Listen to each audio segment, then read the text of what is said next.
ভাইরা, এসমা ছোট্ট ছোট্ট শিশুরা, পর্দার আড়ালে অবস্থানরত আমার মা ও বোনেরা, আসসালামু আলাইকুম ওয়া রাহমাতুল্লাহ। সম্মানিত ভাইরা, কেমন আছেন? আলহামদুলিল্লাহ, আলহামদুলিল্লাহ, আলহামদুলিল্লাহ। আলহামদুলিল্লাহ বলতে ভয় আছে? আল্লাহর প্রশংসা করতে কি ভয় আছে? ভয় লাগে? আল্লাহু আকবার, রব্বানা লাকাল হামদ হামদান কাসীরান তাইয়িবান মুবারাকান ফীহি। মানুষের ব্যক্তি জীবন ও জাতীয় জীবনের সফলতা ও বিজয় আল্লাহ তাআলা অনেক বড় একটা অনুগ্রহ, ঠিক না বেঠিক? আল্লাহ যাদেরকে ভালোবাসেন তাদেরকে অনুগ্রহ করেন, নিয়ামত দেন, আবার পরীক্ষাও করেন, ঠিক না বেঠিক? আর যাকে ভালোবাসেন না, যার প্রতি আল্লাহর অনুগ্রহ নাই, আল্লাহ তার প্রতি ভালোবাসা নাই, তাকে দুনিয়াতে ছেড়ে দেন, দুনিয়ার সমস্ত কিছু তাকে দিয়ে দেন। এটা তাকে বোঝানোর চেষ্টা করে, আমি তোমাকে সব দিলাম, রাজত্ব দিলাম, শক্তি দিলাম, ক্ষমতা দিলাম, তুমি কে দিল? এই প্রশ্নটা তোমার মাথায় ঢোকে কিনা? কে তোমাকে করলো? এই প্রশ্নটা তোমার মাথায় ঢুকে কিনা? এই জন্য আল্লাহ যুগে যুগে নমরুদ পাঠিয়েছেন, ফেরাউন পাঠিয়েছেন, কারুনকে পাঠিয়েছেন, সাদ্দাতকে পাঠিয়েছেন, বিশাল ক্ষমতা দিয়ে, শক্তি দিয়ে, সম্পদ দিয়ে পাঠিয়েছেন। এটা কি তাদের জন্য নিয়ামত? না, এটা তাদের জন্য নিয়ামত ছিল না, এটা তাদের জন্য পরীক্ষা ছিল। তাদের ব্রেন খোলে কিনা, তারা বুঝতে পারে কিনা যে এত কিছু যে দিয়েছে এটা কে দিয়েছে, এই প্রশ্নটা তার মাথায় আসে কিনা, এটার জন্য আল্লাহ তাদেরকে ছেড়ে দিয়েছিলেন। তারা মনে হয় বুঝেছিল, ফেরাউন বুঝছিল, নমরুদ বুঝছিল, সাদ্দাত বুঝছিল। তাদের সামান্য জ্ঞান, তাদের সামান্য মাথায় এটা ঢুকে নাই। তারা হয়ে গেছিল অহংকারী, তারা হয়ে গেছিল দাম্ভিক, তারা তো নিজেকে প্রভু ভাবা শুরু করছে, ঠিক না বেটি? আটলান্টিক মহাসাগরে মারিয়ানা ট্রেঞ্চ একটা গভীর গর্ত আছে। এটা পৃথিবীর সবচেয়ে গভীর গর্ত, পৃথিবীর সবচেয়ে গভীর গর্ত, 11,000 ফুটের নিচে। ওখানে যাওয়া যায় না, কারণ আমাদের এই পানি, সাগরের পানির যত নিচে যাবেন আস্তে আস্তে একটা পর্যায়ে পানি ঠান্ডা পাওয়া যায়, ঠান্ডা। এর আরো নিচে নামবেন, পানিটা গরম পাবেন, উত্তপ্ত পাবেন। যত নিচে নামবেন তত গরম পাবেন। ওই মারিয়ানা ট্রেঞ্চেও যারা গিয়েছে, বৈজ্ঞানিকেরা গিয়েছে, তারা সেখানে ড্রিল মেশিন দিয়ে ড্রিল করেছে। ড্রিল করতে করতে করতে করতে অত্যাধুনিক জিনিস নিয়ে গিয়েছে, যাতে কোনো প্রকার তাদেরকে গরম আগুন যাতে তাদেরকে কোনো প্রকার স্পর্শ করতে না পারে। তারা গিয়েছে, যে সেখানে আল্লাহর অনুগ্রহ দেখতে পেয়েছে। ওখান থেকে এসে অনেকে ইসলাম গ্রহণ করেছে। সর্বপ্রথম যিনি চাঁদের দেশে গিয়েছেন তার ব্যাপারে অনেক কথা আছে। কেউ বলেছেন তিনি ইসলাম গ্রহণ করেছেন, সেখানে গিয়েও তিনি আল্লাহ নিদর্শন দেখতে পেয়েছেন। এই যে পাতালের নিচে যাওয়া, চাঁদের দেশে যাওয়া, আকাশে যাওয়া, বুদ্ধিটা দিছে কে? বুদ্ধিটা দিছে কে? এটা যে ব্যক্তি বুঝছে সেই আল্লাহকে কবুল করে নিছে। আর যে বুঝে নাই সে অহংকারী হয়েছে, দাম্ভিক হয়েছে। আর এই দাম্ভিকতার কারণে কিয়ামত পর্যন্ত, ইতিপূর্বে আমরা তো ভবিষ্যৎ জানি না, এ পর্যন্ত যত ঘটনা আছে, যারাই দাম্ভিকতা দেখিয়েছে, অহংকার দেখিয়েছে, আল্লাহ তাদেরকে কি করেছে? ধ্বংস করে দিয়েছে। এটা আল্লাহর ওয়াদা। আমি গত 18 তারিখ জুমায় বলেছিলাম, জালিম স্বপ্নের শিখরে পৌঁছাতে পারে না। পৃথিবীর শুরু থেকে অদ্যাবধি কোরআনের কোন শব্দ, কোন অক্ষর ভুল হবে, মিথ্যা হবে। আপনি কোরআনের যদি একটা বর্ণ যদি আপনি অবিশ্বাস করেন, আপনার ঈমানে তো থাকবে না, আপনার ঈমানে থাকবে না। কোরআন বলে দিয়েছে, ইন্নাহু লা ইউফলিহুল যালিমুন, জালিম কখনোই সফল হবে না। জালিম মনে করে, আইরে আমার তো সব হয়ে গেছে, আমার রাজপ্রাসাদ হয়েছে, ক্ষমতা হয়েছে, দেশ হয়েছে, সব হয়েছে, আমারে কে ঠেকায়? আমার সিকিউরিটি ফোর্স আছে, আমার সব আছে, কে ঠেকাবে? এগুলো করেন কে? ফয়সালা করেন কে? মাজলুমের দোয়া কখনো বিফলে যায় না। আপনি জুলুম করলেন একজন রিকশাওয়ালার উপর, একজন রিকশাওয়ালাকে আপনি ডেকে বললেন, আমি অমুক জায়গায় যাব, আমাকে নিয়ে যাও। আপনি অমুক সাহেবের সন্তান, অমুক চেয়ারম্যানের ছেলে, আপনি রিকশায় করে যাচ্ছিলেন। যাওয়া শেষে রিকশাওয়ালাকে আপনি মাত্র 20 টাকা দিয়ে বললেন, আমি চেয়ারম্যানের ছেলে। রিকশাওয়ালা বললো, এখানে তো 50 টাকা ভাড়া। ও বললো, বেশি কথা বলিস না, আমি চেয়ারম্যানের ছেলে। বলছে, স্যার এখানে 50 টাকা ভাড়া, আমাকে 50 টাকা দেওয়া লাগবে। চেয়ারম্যানের ছেলে একটা থাপ্পড় লাগিয়ে দিল। এরকম ঘটনা আমাদের সমাজে নাই? আছে না নাই? আমি চেয়ারম্যানের ছেলে, আমি অমুকের ছেলে, এমপির ছেলে। রিকশাওয়ালা মনে হয় খুব খুশি হয়ে যায়, ঠিক না? এই রিকশাওয়ালা, উনি যিনি রিকশা চালক, আবার 20 টাকা নিয়ে গেল, থাপ্পড়া দিল। এরকম ঘটনা আছে না? অহরহ করতেছে। রিকশাওয়ালা প্যান্ডেলটা ঘুরাইয়া পিছন দিকে আসে, ওর দিকে তাকায় আর আকাশের দিকে তাকায়, আছে না? না, ওই রিকশাওয়ালা যে বদদুয়াটা করলো, আল্লাহর আরশে আজিমে গিয়ে বদদুয়া পৌঁছে গেল। আল্লাহ রাব্বুল আলামিন ওই বদদুয়াকে বলে, এই বদদুয়া তুমি আমার কাছে কেন আসলা?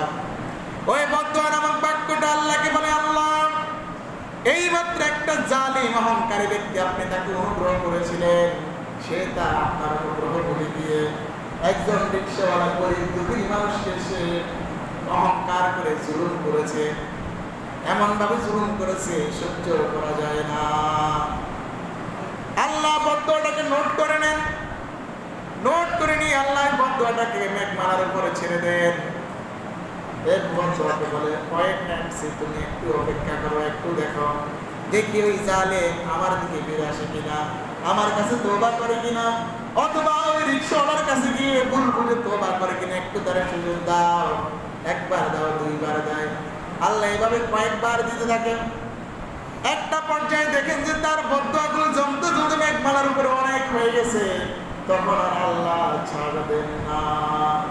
আল্লাহ তখন ওই মেঘমালা সবচেয়ে আমাদের নিকটবর্তী, ঠিক না বেঠিক? মেঘমালা আমাদের সবচেয়ে কাছে না? মেঘমালা আমাদের সবচেয়ে কাছে না? আল্লাহ ওখান থেকে ফয়সালা করে দেন, আসতে সময় জমিনে বেশিক্ষণ লাগে না। সময় লাগেনি। ফেরাউন কখনো ভাবছিল না, ফেরাউন কখনো ভাবছিল তার এই সাম্রাজ্য শেষ হয়ে যাবে। মুসাকে একটা মুহূর্তের জন্য সে কি দেয় নাই, সুখ দেয় নাই। অশান্তি অশান্তি, মামলা হামলা, তার সাথীদেরকে ধরে নিয়ে মায়ের হত্যা, গুম খুন করেছে। মুসা আলাইহিস সালামের সাথীরা বনী ইসরাইলের খুব দুষ্ট লোক ছিল, এরকম ছিল না। মুসা আলাইহিস সালামের সাথে যখন তারা রাস্তা দিয়ে সমুদ্রে মাঝখান দিয়ে পার হয়ে গেল, গিয়ে সর্বপ্রথম আপনি যখন বিপদ মুক্ত হয়ে যাবেন, প্রথম কাজ আপনার কি বলেন তো? সর্বপ্রথম কাজটা কি? শুকরিয়া আদায় করা। মুমিনের সর্বপ্রথম কাজ কি? শুকরিয়া আদায় করা। কিন্তু মুসা আলাইহিস সালামের সাথীরা পার হয়ে গেছে, শুকরিয়া আদায় করে না। মুসাকে বলে, ও মুসা, এমন ভাঙ্গা রাস্তা দিয়ে আনছো, সাগর পার করছো, ওই দেখো, ওই যে ওই পারে দেখা যায় ফেরাউন আসতেছে। তারা নিরাপদ হয়েছে, মুক্ত হয়েছে। শুকরিয়া করার কথা ছিল কার? আল্লাহ। তারা মুসারে প্রশ্ন করে বসে আছে। যাক, ওদিকে গেলাম না। ফেরাউন সমুদ্রে গিয়ে দেখলো, বাহ, ঢাকা চট্টগ্রাম ট্রাং রোড পেয়ে গেলাম, দৌড় মেরে আমি ধরে ফেলতে পারবো। আল্লাহ মনে হয় সুযোগ দিছিলেন। আল্লাহ কি সুযোগ দিছিলেন? আল্লাহ সুযোগ দিছিলেন। ফেরাউন যখন তার মধ্যে সাগরের পানিগুলো তাকে চুবিয়ে মারার জন্য তাকে চাপ দিচ্ছে, তখন সে সাথে বলল, ও মুসা, আমি তোমার আল্লাহকে বিশ্বাস করি, তোমার আল্লাহকে মানে, তুমি যা বলো আমি তা শুনবো। আল্লাহ মনে হয় তাকে সুযোগ দিয়েছিল। আল্লাহ বলে, ও মুসা, ও ফেরাউন, আমি তোকে আর সুযোগ দেব না, আমি ছাড় দিই, কাউকে ছেড়ে দিই না। কার কথা? কথাটা কার? আল্লাহ। যুগে যুগে এরকম যত ফেরাউন নমরুদ এসেছিল, আল্লাহ সুযোগ দিয়েছেন কিন্তু ছেড়ে দেন না, সুযোগ দিয়েছেন কিন্তু ছেড়ে দেয় না। আমরা মুসলমান, আমরা মুমিন, আমরা এমন একটা সমাজে বসবাস করেছিলাম, ছোট্ট একটা গল্প দিয়ে বুঝাইব। এক মহিলা, তার স্বামী তাকে খুব অত্যাচার করত, প্রচন্ড অত্যাচার করত, প্রতিদিন তাকে মাইর, কথা বললে মাইর। এরকম মানুষ আমাদের সমাজে একটা দুইটা হইলো আছে, নাই? কথা বললে মায়ের, ভালো কথা বললো মায়ের, খারাপ কথা বললো মায়ের। মহিলা অতিষ্ঠ হয়ে গেছে। একদিন মহিলাকে সকালবেলা মাইক দিয়ে চলে গেছে লোকটা। মহিলা খুব রাগ করে তার বাড়ির একটা মুরগি মেরে ফেলছে, লাঠি একটা মারছে, মুরগি মরে গেছে। পরে মহিলা চিন্তা করলো, এই বেটা আবার এসে তো আমরা আবার ধোলাই দিবে, দুপুরে খানা না পেলে আবার ধোলাই দিবে। মহিলা মুরগিটাকে রান্না করল, মরা মুরগি রান্না করছে। কি মুরগি রান্না করছে? মরা মুরগি রান্না করছে। রান্না করে দুপুরে খেতে বসছে, স্বামীর জন্য সব গোছাই আনি দিছে। তার ছোট্ট ছেলেটা সব দেখছে বড়। এখন স্বামী খেতে বসছে, স্ত্রীকে ধন্যবাদ জানাচ্ছে, আজকে মন ভালো, ভালো রান্না করছে, মুরগি রান্না করছে। খেতে বসছে, খাচ্ছে। ছেলে তাকায়, মার দিকেও তাকায়, বাপের দিকেও তাকায়, আর ওগুলোর দিকেও তাকায়। যদি সত্য কথা বাবাকে বলে, মায়ের আস্ত রাখবে? মায়ের আস্ত রাখবে? আবার বাবা যে খাচ্ছে, এটা কি খাওয়া ঠিক হচ্ছে? বাবা খাচ্ছে কি হারাম। আর যদি সত্য ঘটনা বলে, মা খাবে মায়ের। আমরা এমন একটা সমাজে বসবাস করেছি কিনা, ছিলাম কিনা, মুক্ত কিনা?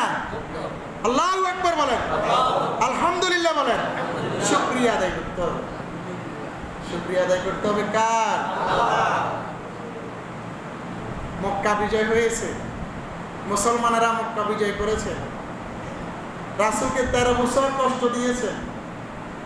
সেই মক্কা বিজয় হলো, 10,000 সাহাবীকে নিয়ে রাসূল মক্কায় আসলেন। এসে রাসূল সর্বপ্রথম যে কাজটা করলেন, যখন কোনো রক্তপাতবিহীন যুদ্ধ হয় নাই, কিচ্ছু হয় নাই, আল্লাহ মক্কা রাসূলকে দিয়ে দিলেন।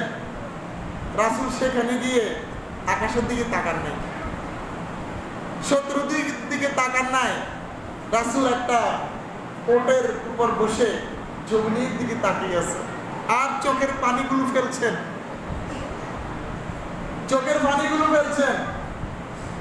যে মক্কার মানুষ আমাকে কত কষ্ট দিছে, মারার ষড়যন্ত্র করছে, জেলখানায় 3 বছর বন্দী করে রাখছে, কোনো খানা দেয় নাই, মেরে ফেলার ষড়যন্ত্র করা হয়েছিল, আর তো মেরেছে, কত কষ্ট দিয়েছে।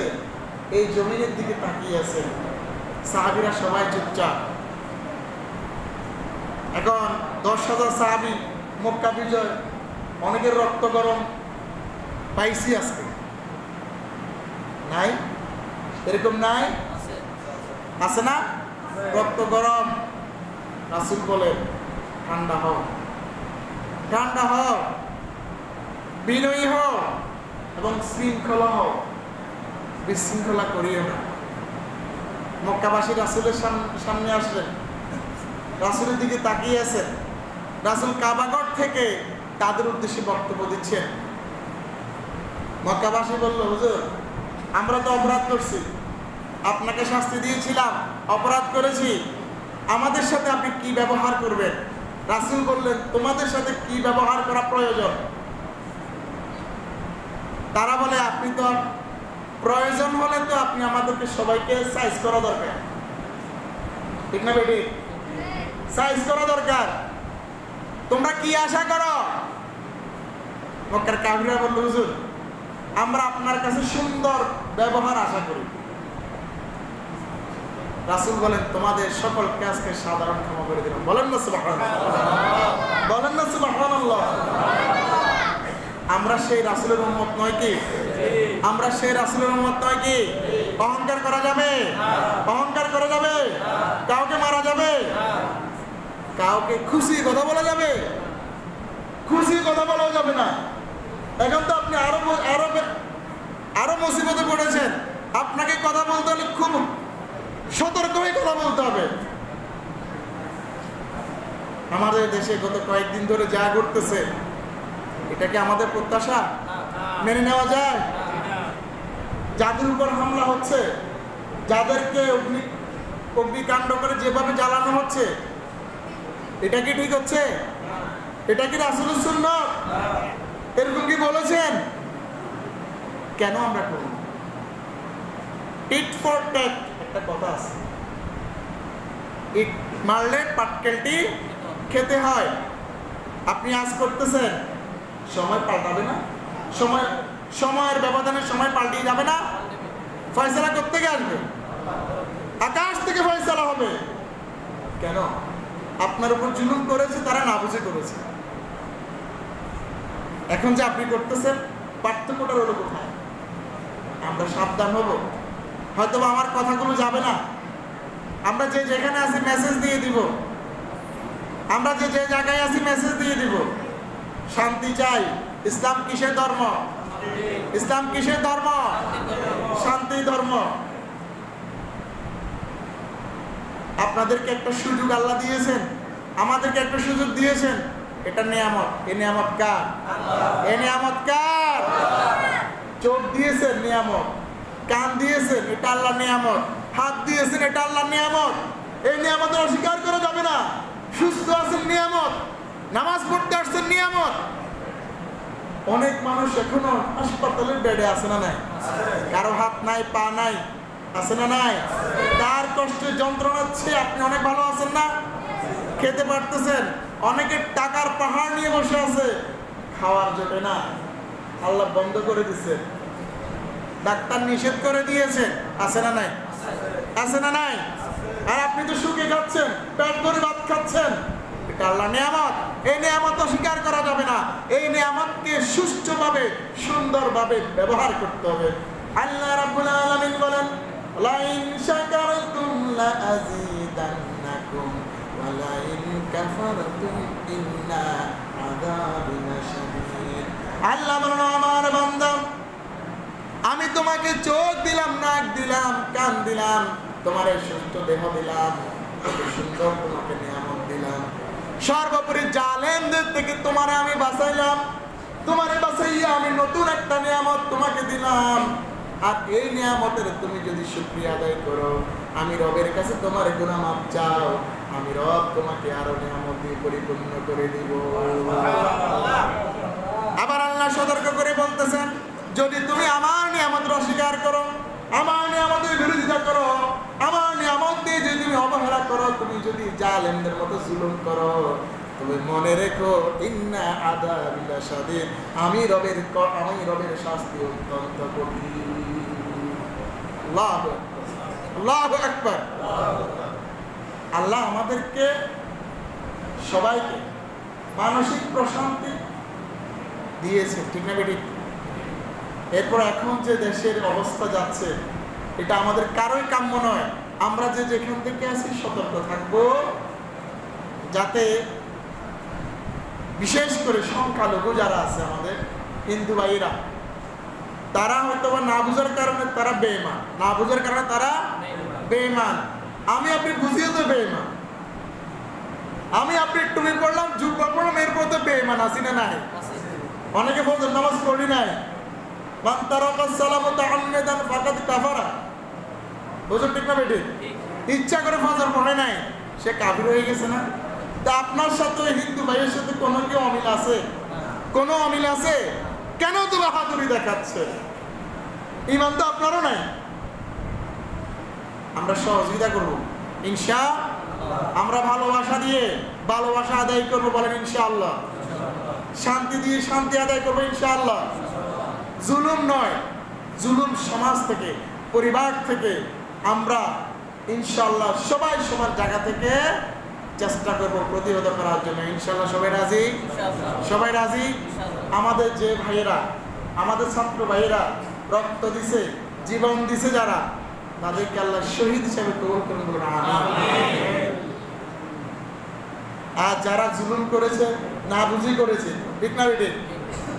না বুঝে করেছে, আত্মহংকারে করেছে, হেদায়েত দান করুন, বলুন আমিন। আমরা সবাই শান্তি চাই। আমার এই বাংলা, আমাদের বাংলাদেশকে আল্লাহ শান্তি এবং ইসলাম প্রতিষ্ঠা করুন, বলুন আমিন। কোরআনের রাজ কায়েম করুন, আমিন। কোরআন দিয়ে দেশ চললে আমার আপনার কোনো অসুবিধা আছে? একজন হিন্দু ভাইয়েরও কোনো সমস্যা হবে না, কাফেরের কোনো সমস্যা হবে না, কেউ অশান্তিতে থাকবে না। হযরত ওমরের যুগ সেটা প্রমাণ, ঠিক না বেটি? আলোচনা দীর্ঘায়িত করব না, দীর্ঘায়িত করব না। আমরা শুকরিয়া আদায় করব। আলহামদুলিল্লাহ, আলহামদুলিল্লাহ, আলহামদুলিল্লাহ। আমরা বেশি বেশি আল্লাহর কাছে ইস্তিগফার করব। নিজেও তো অনেক গুনাহগার। আমি কি ফেরেশতা? আমি কি ফেরেশতা? ফাসাব্বিহ বিহামদি রাব্বিকা ওয়াস্তাগফির। আল্লাহ বলেন তোমাকে বিজয় দিলাম, এবার তুমি কি করো? আমার তাসবিহ পাঠ করো, আমার তাসবিহ পাঠ করো, ইস্তিগফার করো, আমার কাছে মাফ চাও, নাইলে কিন্তু আমি তোমার বিজয় ছিনিয়ে নেব, ঠিক না বেটি? পরে বলেন না, আর কিন্তু বুঝিয়ে দিয়েছেন ইয়া উলিল আলবাব। এটা যারা পণ্ডিত, জ্ঞানে পণ্ডিত, তারা এটা বুঝে। আল্লাহর এই আয়াতের ব্যাখ্যা তারা বুঝে যে আল্লাহ বিজয় দান করলেন, ইযা জাআ নাসরুল্লাহি ওয়াল ফাতহ, আল্লাহ তোমাদেরকে বিজয় দান করলো। এই বিজয়ের পরে কাজটা হচ্ছে ফাসাব্বিহ, আল্লাহর প্রশংসা করো, তাসবিহ আদায় করো এবং ইস্তিগফার করো। তো যদি এগুলো না করি তাহলে কি করবে? আল্লাহ বিজয় নিয়ে যাবে। সুতরাং আমরা শুকরিয়া আদায় করব, ইস্তিগফার করব, আর আমরা সবাইকে ভালোবাসবো ইনশাআল্লাহ। আল্লাহ আমাদের সকলকে কবুল করুন, বলুন আমিন। ওয়া আখিরু দাওয়ানা আলহামদুলিল্লাহ। আসসালামু আলাইকুম ওয়া রাহমাতুল্লাহ। যারা সুন্নাত পড়েন সুন্নাত আদায় করেন।